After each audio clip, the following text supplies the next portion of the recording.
Alright, so our next lesson here is lesson 6-5.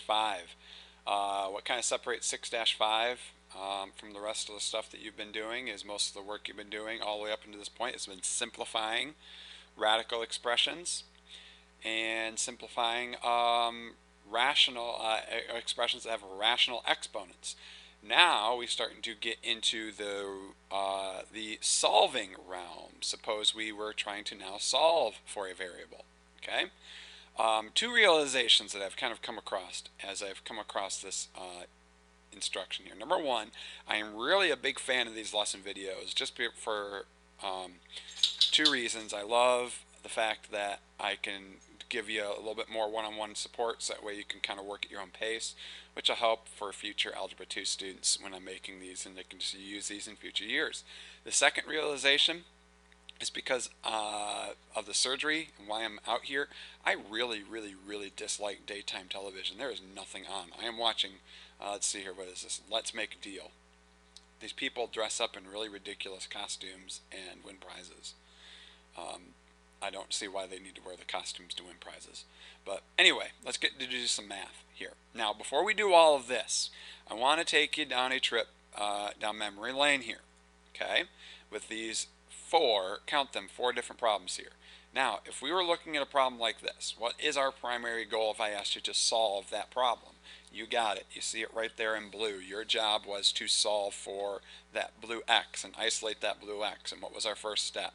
You got it. Our first step was subtract 1 from both sides. And so then we'd have 3 times x being equal to 24. And then we'd divide both sides by 3. And we get our answer of 8, right? Nothing really all that crazy going on there. Let's look at the next problem. And I'll bring it to my point here. Before you look at the next problem, the point is, what we wanted to do here is we wanted to isolate that variable, isolate that x. But if that x is actually grouped up with some other parent type function besides a linear function, notice that this is a linear equation because x is being raised to the first power. We didn't really have a whole lot of other moves at our disposal other than that subtraction move first and then a division move second. Let's look at the next problem. And when we were still working, this was from chapter 1, I introduced you to absolute value equations. And what do you notice about this absolute value equation?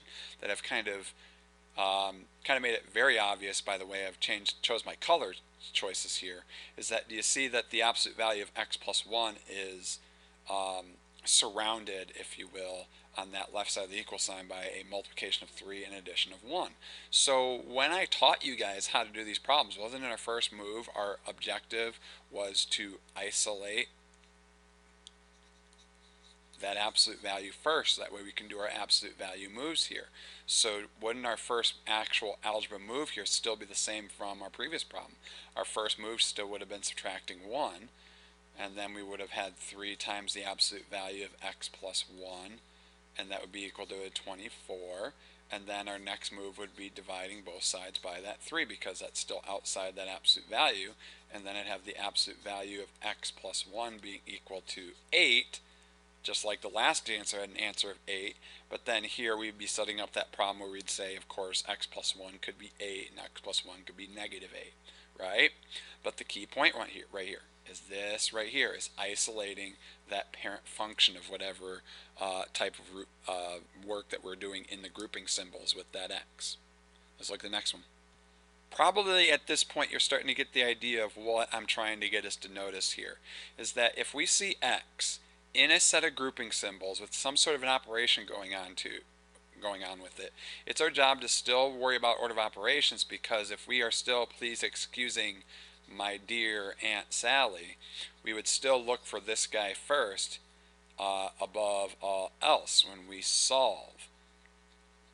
That's what we're looking for first. And then the grouping symbol, this whole x plus 1 squared, that's actually what got grouped up, and that's the last thing that we actually deal with here on those problems. So when we were looking at this problem, you got it. First move would have been subtracting 1. I'll save us some time here. Subtracting the 1 first, and then dividing by 3. Why? Because we are just trying to isolate that x plus 1 times x plus 1 squared. So ultimately what we would have had right here is x plus 1 squared. Wait for it, I'm pretty sure you probably know by now we'd end up with an 8 right there. But then where we would go from there is to isolate that x plus 1. Now this here comes the new stuff that we're doing in this unit.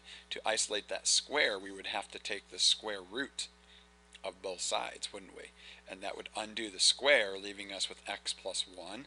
And then we'd have the square root of 8, which I think we can rewrite that. That's 4 times 2, perfect square, right?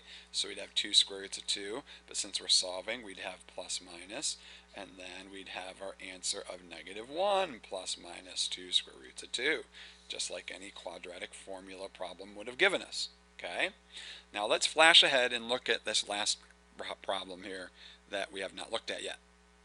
This is why I love this technology, ladies and gentlemen, because it gives me the opportunity to show you very quickly and very rapidly and very systematically the process in which I want your brains to operate when it comes to looking at these problems. Many students would look at this problem and completely shut down, but me going over this problem with you and this problem with you and this problem with you, have you seen that repeated reasoning? And the idea is to isolate whatever it is that's going on with the x with the grouping symbol here. So wouldn't our first step, and you'll see this later on in our work, our first step is going to be subtracting that 1 from both sides. And then maybe if we jumped ahead here a little bit, wouldn't this be a true statement? We'd end up at a 5th root of x plus 1 quantity raised to the 3rd power, and you guessed it, it's probably going to be equal to 8. It should be equal to 8, because we'll have the 24 and then we'll divide it by the 3. Okay, and then we're going to talk about how we get out of this business here. But the key thing that I want us to notice here, and it's supposed to be an I, is that we isolate the radical first before we can do anything else with any of this other work. Okay? Let's look at that and do this work here with problem number 1. In fact, I'll pause this video right now. Just wanted to lay this foundation here first, and not pause the video, but we'll set another little video in case you're good to go on this stuff and you just want to get straight to the problems when you're doing this on your own.